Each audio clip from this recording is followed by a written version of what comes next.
கோவையில் யுனைடெட் கல்வி குழுமத்துடன் இணைந்து புதிய தலைமுறை நடத்தும் வீட்டுக்குரு விஞ்ஞானி அறிவியல் நிகழ்ச்சியில் 450க்கும் அதிகமான படைப்புகளை பள்ளி மாணவர்கள் காட்சிப்படுத்தி உள்ளனர். பள்ளி மாணவர்களின் அறிவியல் ஆர்வத்தை ஊக்குவிக்கவும் புதிய கண்டுபிடிப்புகளுக்கான தூண்டுகோலாக இருக்கும் நோக்கத்திலும் ஆண்டுதோறும் வீட்டுக்குரு விஞ்ஞானி என்ற நிகழ்ச்சியை தமிழ்நாடு முழுவதும் நடத்தி வருகிறது புதிய தலைமுறை.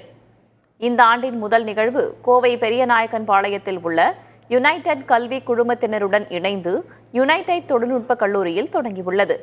பாரதியார் பல்கலைக்கழக முன்னாள் பேராசிரியர் நடராஜன், யுனைடெட் கல்வி குழும நிறுவனர் தலைவர் சண்முகம், கல்லூரியின் துணை முதல்வர் கோகிலா ஆகியோர் குத்துவிளக்கு ஏற்றி நிகழ்ச்சியை தொடங்கி வைத்தனர்.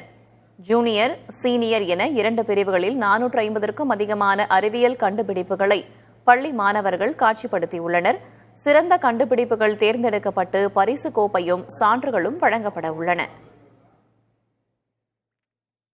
வயசுல செய்யறத சில சமயம் விட்டுரு அப்படின்னு சொல்லுவோம்.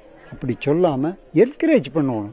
பிகாஸ் யங்ஸ்டர்ஸ் குழந்தைகளுக்கு நிறைய பிரெயின் பவர் இருக்குது. அது முக்கியமா இந்த காலத்து குழந்தைகளுக்கு எதை வேணாலும் தன்னுடைய மூளையில் எடுத்துக்கூடிய சக்தி இருக்குது. உண்மையிலேயே நம்மளுடைய நாடோட வளர்ச்சியில் மிக முக்கியமானது என்னன்னா புதிய கண்டுபிடிப்புகள் தான்.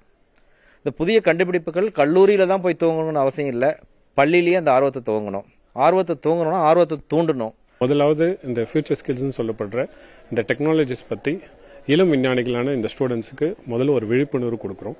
ரெண்டாவது அவங்களோட கண்டுபிடிப்புகளை படைக்கிறதுக்கு, அதை சாதிச்சு காட்டுறதுக்கு ஒரு மேடையாக, ஒரு பிளாட்ஃபார்மாக இது பயன்படுது. என்னன்னு கேட்டீங்கன்னா, ஸ்டூடெண்ட்ஸ் நல்லா அமேசிங்கான ப்ராஜெக்ட்ஸ்லாம் செஞ்சுருக்காங்க. கிட்டத்தட்ட 400 பீப்புள்ஸ்க்கு மேலே பார்ட்டிசிபேட் பண்ணியிருக்காங்க. வருங்கால தமிழ்நாடு நம்ம பார்த்துட்டு இருக்கிறோம்.